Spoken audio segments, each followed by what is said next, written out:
Hello everyone, my name is Riddhi. In lecture series में 2020 50-50 series modern history हम लोग पढ़ने जा रहे हैं। अब यहाँ पर टॉपिक लिस्ट दी हुई है मॉडर्न हिस्ट्री की। जितने भी टॉपिक्स, ये सब वो टॉपिक्स हैं जो हर साल इंपॉर्टेंट रहते हैं, एग्ज़ाम में रिपीट होते हैं। तो इस साल भी प्रीलिम्स पॉइंट ऑफ व्यू से ये सारे टॉपिक्स काफ़ी इंपॉर्टेंट हो जाते हैं आपके लिए। तो ये टॉपिक्स एटलीस्ट आप ज़रूर करके जाना एग्ज़ाम से पहले, क्योंकि इनमें से कुछ ना कुछ क्वेश्चन हर साल पूछे जा रहे हैं। सबसे पहले हम लोग पढ़ने वाले हैं ब्रिटिश पॉलिसीज़। इसके अंडर ये सारे टॉपिक्स हैं, जैसे वाइट रेसिज्म है, social cultural policy, economic policy वगैरह। तो यहाँ से आप देख सकते हो ये सारे टॉपिक्स हम लोग अभी पढ़ेंगे। तो ब्रिटिश पॉलिसीज़ इन इंडिया ये टॉपिक है, लेक्चर 1 है इसमें, वाइट रेसिज्म ऑफ ब्रिटिश। तो वाइट रेसिज्म क्या था, कैसे स्टार्ट हुआ था? ये जो वाइट सुपरमेसी थी, ये बहुत ही केयरफुली बनाई गई थी कॉलोनियल रूलर्स के द्वारा। वो बेसिकली उनका आइडिया ये था कि हम लोग वाइट हैं, हम लोग सुपीरियर हैं और तुम लोग इन्फीरियर रेस हो। मतलब हम लोग इन्फीरियर रेस है, तुम लोग हम एक सुप्रीम है बेसिकली। तो ये चीज़ पूरा वाइट सुप्रीमेसी बना दिया गया था। वाइट आप वर्ड से समझ सकते हो, ठीक है, जिसमें इंडियंस को एक्सक्लूड कर दिया गया था कि इंडियंस जो हैं वो हायर ग्रेड ऑफ सर्विसेज जितने भी हैं, जैसे सिविल हो गई, चाहे मिलिट्री है, इनफैक्ट रेलवे कंपार्टमेंट हो गए, पार्क, होटल, क्लब, यहाँ पर कहीं नहीं जा सकते। तो उन्होंने एक ये पूरा डिवाइड मेंटेन करके रखा हुआ था। तो सिस्टमैटिकली उन्होंने इंडियंस को तो हटा ही दिया था यहाँ सबसे, और उन्होंने पब्लिक डिस्प्ले दिखाया था इस चीज़ का, कि रेशियल एरोगेंस का, कि कैसे कभी कभी मार देना, जैसे इंडियंस को मारना, मर्डर कर देना, उनको एक्सीडेंट दिखा देना। तो ये सब चीज़ें जो हैं बहुत देखी गई थी। वही सेम चीज़ यहाँ पर बताई गई है कि इस इंडियंस को सिस्टमैटिकली एक्सक्लूड किया गया था एडमिनिस्ट्रेशन, पुलिस, आर्मी, एजुकेशन वगैरह से। और लॉर्ड एल्गिन ने एक चीज़ यहाँ पर बोली थी कि we could only govern over India because we were the dominant race. तो उन्होंने कहा था कि इंडियंस जो हैं वो सर्विसेज में होना उनका इनकरेज करना चाहिए, बट एक पॉइंट आता है जहाँ पर हमें अपना कंट्रोल जो है वो अपने तक ही रखना चाहिए, ठीक है, क्योंकि सारा कंट्रोल उनको देना, सारी चीज़ों में उनको आगे बढ़ाना, इंडियंस को आगे बढ़ाना भी ठीक बात नहीं है। ये लॉर्ड एल्गिन ने कहा था। तो उन्होंने कहा था कि हम एक डोमिनेंट रेस है, तो वो चीज़ हम तभी गवर्न कर सकते हैं अगर हम ये फैक्ट को मेंटेन करके चलें। यहाँ पर सच्चिदानंद सिन्हा ने भी ब्रिटिश कॉलोनियलिज्म को वाइट मैन्स बर्डन की तरह डिस्क्राइब किया है। उनके न्यूज़पेपर था इंडियन पीपल 1903 में उन्होंने ये डिस्क्राइब किया था। अब यूरोसेंट्रिसिज्म भी उसी बारे में है कि कैसे वाइट की सुप्रीमेसी थी, तो उसी के रिलेटेड यहाँ पर बताया गया है। ये आप यहाँ पर ये इसीलिए ऐड किया गया है क्योंकि कुछ लोगों ने ये बोला था कि मेंस पॉइंट ऑफ व्यू से भी हमें थोड़ा सा एडिशन चाहिए। तो ये जो चीज़ें हैं यहाँ पर यूरोसेंट्रिसिज्म के बारे में, और ये कुछ थिंकर्स दिए हुए हैं, तो मेंस पॉइंट ऑफ व्यू से ये ज़रूरी है, प्रीलिम्स पॉइंट ऑफ व्यू से ये इंपॉर्टेंट नहीं है। तो प्रीलिम्स के लिए आप इसको छोड़ के जा सकते हो, ठीक है। अब मेंस के लिए कर जाना, इसको अच्छा कंटेंट है। अब यूरोसेंट्रिसिज्म में बेसिकली वेस्टर्न सिविलाइजेशन पर ही ये सेंटर्ड था, एक बायस्ड व्यू था जो कि वेस्टर्न सिविलाइजेशन को ज़्यादा फेवर कर रहा था। जोहान हेनरिच जेडलर ने कहा था कि इवन दो यूरोप जो है वो सबसे छोटे कॉन्टिनेंट्स में आता है, बट बहुत सारे ऐसे रीजंस हैं जिसमें इसकी पोजीशन जो है बाकी सबसे पहले आ जाती है। तो ये बात की गई थी। ऐसे कॉन्वर्सेशंस लेक्सिकन ऑफ 1847 में भी यूरोसेंट्रिक अप्रोच के बारे में कहा गया है कि यूरोप की जोग्राफिकल सिचुएशन जो है और उसका कल्चरल पॉलिटिकल सिग्निफिकेंस वो सारे 5 कॉन्टिनेंट्स में सबसे इम्पॉर्टेंट माना जाता है। फिर in the lectures of philosophy of history 1837 Hegel ने कहा था कि वर्ल्ड हिस्ट्री जो है वो एशिया में स्टार्ट हुई थी, बट धीरे धीरे करके वो ग्रीस, इटली में शिफ्ट हुई, फिर उसके बाद एल्प्स से फ्रांस में, फिर जर्मनी और इंग्लैंड में पहुंच गई। तो ये बात की गई थी। हेगल ने भी इंडिया और चाइना को स्टेशनरी कंट्रीज़ की तरह इंटरप्रेट किया था कि उनके अंदर खुद का मोमेंटम नहीं है, बट इंडिया चाइना जो है वो कुछ फैक्टर्स ऐसे हैं जिसके लिए इंतज़ार कर रही है, एंटिसिपेट कर रही है कि बाहर से कोई फैक्टर्स आएँ और उनका प्रोग्रेस हो सके। तो वो चीज़ है। मैक्स वेबर ने भी सेम ही लाइंस पर यही बोला गया था। उन्होंने बोला था कि कैपिटलिज्म जो है वो यूरोप की स्पेशलिटी है, और उनके द्वारा ओरिएंटल कंट्रीज़ जितनी भी है, जैसे इंडिया है, चाइना है, तो ये कंट्रीज़ के पास खुद के कोई फैक्टर्स नहीं है जिससे वो कैपिटलिज्म को प्रॉपर्ली डेवलप कर पाएँ। तो ये मैक्स वेबर ने कहा था। तो ऑलमोस्ट आप देख सकते हो सिमिलर ही थॉट प्रोसेस है। प्रोटेस्टेंट एथिक और द स्पिरिट ऑफ कैपिटलिज्म 1905 ने वेबर ने कहा था कि रैशनल कैपिटलिज्म जो है वो बहुत सारे एंटरप्राइजर मैकेनिज्म्स के द्वारा मैनिफेस्ट किया गया है, और ये सिर्फ प्रोटेस्टेंट वेस्टर्न कंट्रीज़ में ही देखा गया था, और यूनिवर्सल कल्चरल फिनोमिना भी सिर्फ वेस्ट में ही अपीयर किया था। अब एंट्री ऑफ यूरोपियंस, ये इंपॉर्टेंट है प्रीलिम्स पॉइंट ऑफ व्यू से। पोर्चुगीज़ देखो सबसे पहले यूरोपियंस थे जो कि इंडिया में आए थे और सबसे बाद में गए हैं, ठीक है। तो यहाँ पर PDEF इस तरीके से आप देख सकते हो कि पहले यहाँ पर पोर्चुगीज़ आए थे, फिर डच आए थे, इंग्लिश एंड फ्रेंच, ठीक है। पोर्चुगीज़ सबसे पहले आए थे, ठीक है, बट सबसे आखिर में गए थे। तो ब्रिटिश जो है वो इंडियन सब कॉन्टिनेंट में सूरत के पोर्ट पर आए थे August 24, 1608 में।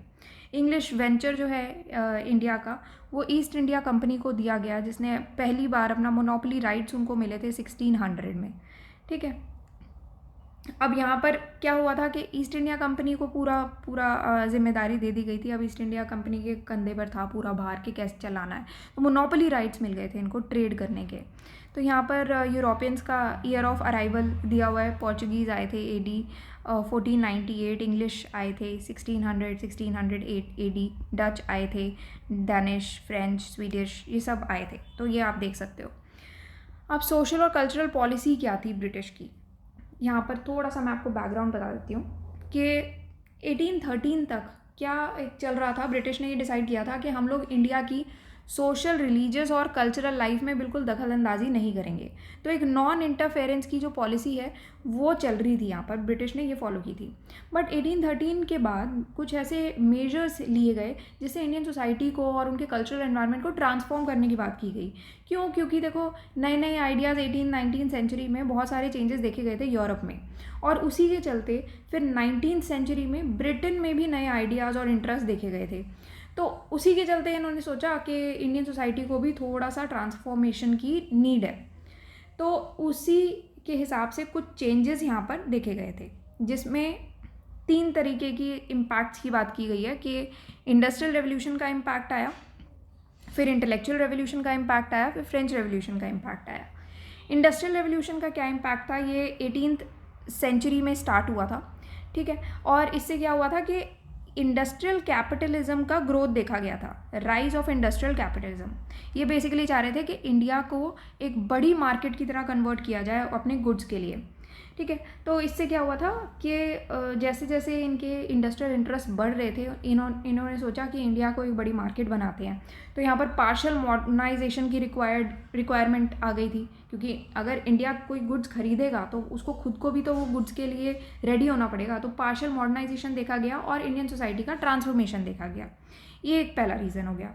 अब था इंटेलेक्चुअल रेवोल्यूशन। ये आया था कि नए माइंड्स, नए मैनर्स, नए मॉरल्स यहाँ पर उनका राइज देखा गया था। उसके बाद आता है फ्रेंच रेवोल्यूशन। फ्रेंच रेवोल्यूशन जो है लिबर्टी, इक्वालिटी और फ्रेटर्निटी के मैसेज के साथ आता है, जिसमें डेमोक्रेसी और नेशनलिज्म के फोर्सेस को भी अनलीश किया जाता है फ्रेंच रेवोल्यूशन के साथ। ये तो बहुत बड़ा इम्पैक्ट आया था फ्रेंच रेवोल्यूशन का। और ये जो नया ट्रेंड है वो बहुत सारे थिंकर्स के द्वारा भी रिप्रेजेंट किया गया है, जैसे बेकन है, देन लॉक है, वॉल्टेयर है, रूसो, कांट, बहुत सारे थिंकर्स, एडम स्मिथ है, बेंथम है। और तो ये सारे थिंकर्स के वर्क्स में भी आपको ये चीज़ दिखाई देगी। तो नए थॉट्स आए थे बेसिकली, यहाँ पर देखे गए थे। न्यू थॉट्स थे कौन से? Rationalism, humanism, progressiveness. रैशनलिज्म क्या था? जिसमें बेसिकली रीज़न और साइंटिफिक एटीट्यूड में फेथ दिखाया गया था। साइंटिफिक एटीट्यूड, इसको प्रमोट किया गया था, ठीक है। ह्यूमनिज्म क्या था? जिसने लव ऑफ मैन प्रमोट किया था कि खुद को बिलीव होना चाहिए कि हर एक इंसान जो है वो he is an and in himself, ठीक है, और उसको रिस्पेक्ट किया जाना चाहिए और प्राइज्ड किया जाना चाहिए। तो ये है लव ऑफ मैन, कि किसी भी इंसान के पास ये अधिकार नहीं है कि वो किसी भी दूसरे इंसान को एक अपनी खुशियों का सिर्फ एक ज़रिया सा बना दे। तो किसी को यूज़ करने का अधिकार नहीं है, जिसकी वजह से यहाँ पर लिबरलिज्म का राइज़ देखा गया, सोशलिज्म का राइज़ देखा गया, और साथ ही साथ इंडिविजुअलिज्म का राइज़ देखा गया। नेक्स्ट आता है प्रोग्रेसिवनेस। तो ये डॉक्ट्रिन ऑफ प्रोग्रेस जो था इसमें बेसिकली ये कहा गया था कि एक कुछ भी स्टैटिक नहीं है, हर एक सोसाइटी को टाइम के साथ साथ चेंज होना चाहिए, वो बहुत इंपॉर्टेंट है। और मैन के पास ये कैपेसिटी है कि वो नेचर को रीमॉडल करे, सोसाइटी को रीमॉडल करे जस्ट और रैशनल लाइंस पे। तो remodel society on just and rational lines, ठीक है। यहाँ पर ये पूरा प्रोसेस था प्रोग्रेसिवनेस का, कि प्रोग्रेस करना चाहिए, चेंज आना चाहिए, चेंज विद टाइम, ये ध्यान रखना। नेक्स्ट आते हैं स्कूल्स ऑफ थॉट। अब इसी वजह से, ये सब रीजंस की वजह से, ये जो न्यू करंट्स ऑफ थॉट आए थे, इनसे काफ़ी सारे ना कन्फ्लिक्ट्स अराइज हो गए एडमिनिस्ट्रेटर्स में, और अलग अलग स्कूल्स ऑफ थॉट्स का यहाँ पर प्रोडक्शन आ गया। तो मेजर जो 3 थॉट्स थे यहाँ पर, 3 मेजर स्कूल ऑफ थॉट्स, एक था कंजर्वेटिव्स, एक इंपीरियलिस्ट, एक रैडिकल्स। कंजर्वेटिव्स क्या था? कंजर्वेटिव्स वो लोग थे जिन्होंने थोड़े थोड़े चेंजेस एडवोकेट किए, ठीक है, कि जितने कम चेंजेस हो सके उतने कम चेंजेस लाए।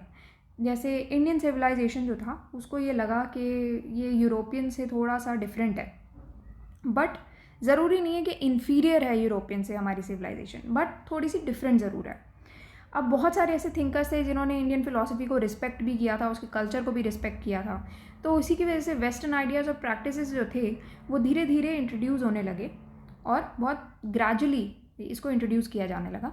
तो सोशल स्टेबिलिटी जो था वो लाना बहुत ज़रूरी था यहाँ पर। सोशल स्टेबिलिटी एक मेन फैक्टर आ गया था, उनको लगा कि ये ज़रूरी है। तो बहुत सारे स्टार्टिंग में रिप्रेजेंटेटिव्स जो थे इस स्कूल ऑफ थॉट के, कंजर्वेटिव्स जो थे, वो कौन कौन थे? जैसे वॉरेन हेस्टिंग्स थे, मुनरो है, मेटकाफ है, और एल्फिनस्टोन भी थे। यहाँ पर आप ऐड कर सकते हो, एल्फिनस्टोन भी थे, ठीक है। कंजर्वेटिव्स जो है वो काफ़ी टाइम तक इन्फ्लुएंशियल ही रहे थे। मोस्ट ऑफ जितने भी ज़्यादातर ब्रिटिश ऑफिशियल्स थे इंडिया में, वो जनरली आप देखोगे कंजर्वेटिव परसुएशन के ही थे। तो उन्होंने इंडियन सोसाइटी की यूनिकनेस को रिस्पेक्ट किया और सोशल स्टेबिलिटी को भी एनकरेज किया। बहुत कम चेंजेस इंट्रोड्यूस किए थे। नेक्स्ट है इम्पीरियलिस्ट। तो इम्पीरियलिस्ट जो थे, इनको पैटर्नलिस्टिक इम्पीरियलिस्ट भी कहा जाता है। ये बेसिकली 1800 के बाद ही ज़्यादा, आफ्टर 1800 के बाद ही ज़्यादा इन्फ्लुएंशियल हुए थे ये, और ये इंडियन सोसाइटी और कल्चर से काफ़ी क्रिटिकल थे। उनके हिसाब से ये कहा जाता था कि ब्रिटिश रूल का जो इंटरेस्ट है वो प्राइमरी इंटरेस्ट है, बाकी सब चीज़ें बाद में आती हैं, सबसे पहले ब्रिटिश रूल के इंटरेस्ट आने चाहिए।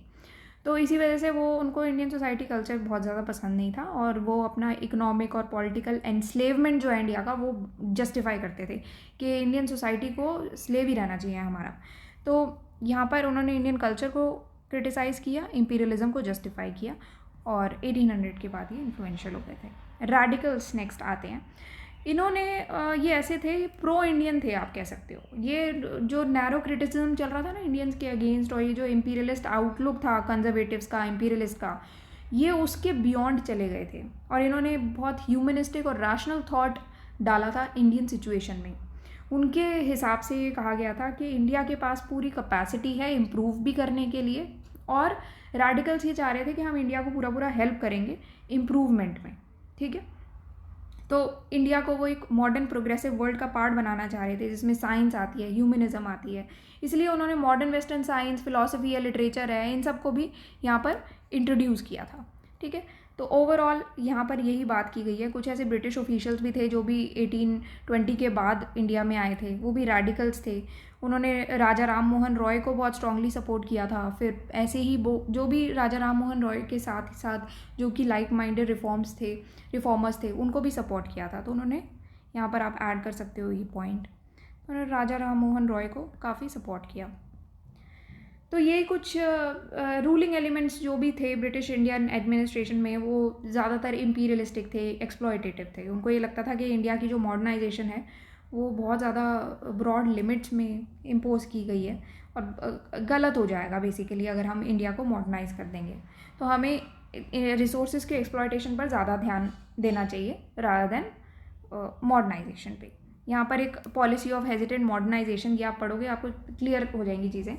अब हुआ क्या था यहाँ पर बेसिकली कि गवर्नमेंट के पास ना एक डायलेमा सा आ गया था। गवर्नमेंट ने कहा था कि हम मॉडर्नाइज़ तो कर रहे हैं, बट अगर ज़्यादा मॉडर्नाइज़ कर देंगे इंडियंस को तो ये तो हमारे इंटरेस्ट के अगेंस्ट चल जाएंगे, कहीं हमारे अगेंस्ट ना चले जाए और इंडिपेंडेंट ना हो जाए। तो उन्होंने कहा था कि ये सही रहेगा कि हम पार्शियल मॉडर्नाइजेशन कर दें। तो पार्शियल मॉडर्नाइजेशन उन्होंने डिसाइड किया था कि ये ही बेस्ट रहेगा कि बहुत ज़्यादा मॉडर्नाइज ना हो जाए। तो उन्होंने कुछ मॉडर्नाइजेशन के एस्पेक्ट्स को इंट्रोड्यूस भी किया, कुछ को ब्लॉक भी कर दिया। तो एक ऑल इन ऑल यहाँ पर कहा जा सकता है उन्होंने कॉलोनियल मॉडर्नाइजेशन किया था, ठीक है। कॉलोनियल मॉडर्नाइजेशन को चूज़ कर लिया। अब यहाँ पर रोल आता है क्रिश्चियन मिशनरीज़ का। ब्रिटिश ने बेसिकली क्रिश्चियन मिशनरीज़ को सपोर्ट किया, क्योंकि मिशनरीज़ ऐसे लोग थे वो कहते थे कि क्रिश्चियनिटी जो है वो एक सुपीरियर रिलीजन है, और वो इंडिया में भी इसी रिलीजन को फैलाना चाहते थे वेस्टर्नाइजेशन के थ्रू, क्योंकि उनको लगता था कि इससे हम लोगों का, इंडियंस का जो फेद है अपने रिलीजन में, कल्चर में, वो ख़त्म हो जाएगा। तो एंड में आते आते क्रिश्चियन मिशनरीज़ ने रेडिकल्स को भी सपोर्ट कर दिया, क्योंकि उनको उसका सपोर्ट भी चाहिए था। उनकी जो साइंटिफिक अप्रोच थी, उनको लगता था कि ये जो नेटिव कल्चर है हम लोगों का, मतलब जो कल्चर है, बिलीव्स है, उसको अंडरमाइन करेगा। तो रेडिकल्स को सबसे पहले तो सपोर्ट कर दिया कल्चरल एक्सप्लॉयटेशन के लिए। फिर उन्होंने इम्पीरियलिस्ट को भी सपोर्ट कर दिया, क्योंकि उनको लगा कि इम्पीरियलिस्ट को अगर हम सपोर्ट कर देंगे तो लॉ एंड ऑर्डर और ब्रिटिश सुप्रीमेसी जो है उनके प्रोपेगेंडा के लिए तो ज़रूरी है ही, इकोनॉमिक एक्सप्लॉयटेशन भी हो जाएगा। क्यों? तो उन्होंने क्या किया कि जितने भी बिजनेस हो गए, कैपिटलिस्ट हो गए, उन सबको भी सपोर्ट किया, ताकि उनको लगा कि क्रिश्चियन कन्वर्ट्स जो हैं वो एक बेटर कस्टमर्स हो जाएंगे उनके गुड्स के लिए भी। तो उन्होंने सब इन लोगों को काफ़ी सपोर्ट कर दिया। तो ऑल इन ऑल देखा जाए तो ये पॉलिसी जो है वो धीरे धीरे जो है डिसअपियर होने लगी 1858 एडी के बाद से। जो ये हेजिटेंट मॉडर्नाइजेशन की पॉलिसी थी वो धीरे धीरे ख़त्म ही हो गई। बट इंडियंस को लगा कि भाई मॉडर्नाइजेशन तो बहुत अच्छी चीज़ है, तो इसमें तो मतलब मॉडर्नाइजेशन जैसे हो जाएगा तो अपने ही कल्चर का मॉडर्नाइजेशन कर देते हैं। तो इंडियंस ने क्या किया, बहुत जल्दी उन्होंने शिफ्ट किया अपनी ही सोसाइटी को मॉडर्नाइज करने की तरफ और अपने कल्चर को एजर्ट करने की तरफ। और उन्होंने ये एक रूल डिमांड किया कि मॉडर्न प्रिंसिपल्स के चलते, मतलब कि ऐसा रूल जो कि मॉडर्न प्रिंसिपल्स कौन कौन से हैं, लिबर्टी, इक्वालिटी एंड जस्टिस, ऐसा रूल जो कि इन 3 मॉडर्न प्रिंसिपल्स पर आधारित हो, ऐसा रूल उन्होंने डिमांड कर दिया इंडियंस ने। तो अब क्या था कि ब्रिटिशर्स को ये छोड़ना ही पड़ा कि तुम्हारा जो ये सोशली ऑर्थोडॉक्स और कंजर्वेटिव एलिमेंट्स हैं सोसाइटी के, वही बढ़िया हैं, तुम उसी के साथ रहो। तो इसी वजह से ये सब पूरा सिस्टम ख़त्म हुआ और ब्रिटिशर्स ने यहाँ पर कास्टिज़म, कम्युनिज़म को और एनकरेज किया। उन्होंने डिवाइड एंड रूल का पॉलिसी स्टार्ट कर दी, जिसमें उन्होंने थोड़े थोड़े मॉडर्न प्रिंसिपल्स हैं, लिबर्टी, इक्वालिटी, जस्टिस, उसको भी एडवोकेट किया। बट मीनवाइल उन्होंने कास्टिज़म और कम्युनलिज्म को भी एनकरेज किया। वो चाहते थे कि इंडियंस जो है वो पार्शियल मॉडर्नाइजेशन देखे, ताकि कॉलोनियल मॉडर्नाइजेशन को भी सपोर्ट किया जा सके। ठीक है, तो यहाँ पर इसी के बारे में बात की है। ये हमारा लेक्चर 1 था। लेक्चर 2 में हम लोग पढ़ेंगे इकोनॉमिक पॉलिसी क्या थी ब्रिटिश के लिए। और एक और बार मैं यही बोल रही हूँ रिपीटेडली, ये टॉपिक्स मत प्लीज़ छोड़ के जाना, प्रीलिम्स में ज़्यादा टाइम नहीं बचा है। ये टॉपिक्स ऐसे टॉपिक्स हैं जो कि हर साल आ रहे हैं, इंपॉर्टेंट है, अपडेट भी कर दिया है हम लोगों ने जो भी चीज़ें इंपॉर्टेंट हैं। और यहाँ पर हिंदी और इंग्लिश मीडियम दोनों में ये मटीरियल अवेलेबल है, आप वेबसाइट पर जाके देख सकते हो। So this is our website synopsisis.in। यहाँ पर आप जाओगे स्पेशल कोर्सेज़ में 2020 एंड 50-50 सीरीज़ यहाँ पर आपको दिख जाएगी। तो यहाँ पर ये 70 हाई यील्डिंग टॉपिक्स हैं प्रीलिम्स के लिए जो इंपॉर्टेंट है, सारी इन्फॉर्मेशन आपको यहाँ से मिल जाएगी। जो भी इंपॉर्टेंट टॉपिक्स हैं जो हर साल पूछे जाते हैं, ये वो टॉपिक्स हैं। टॉपिक लिस्ट आपको देखनी है, यहाँ पर इसको खोल खोल के देखते रहना। Modern history, art and culture में कौन सी है, साइंस एंड टेक में कौन सी है। तो ये सारे टॉपिक्स ऐसे हैं जो कि इंपॉर्टेंट है, ठीक है, एग्ज़ाम पॉइंट ऑफ व्यू से। ये सारे कवर कराए गए हैं सीरीज़ में। तो इतना ही है बस, जो भी इन्फॉर्मेशन आपको चाहिए वो आप ले लेना वेबसाइट से। So that's all for today and thank you for watching the lecture.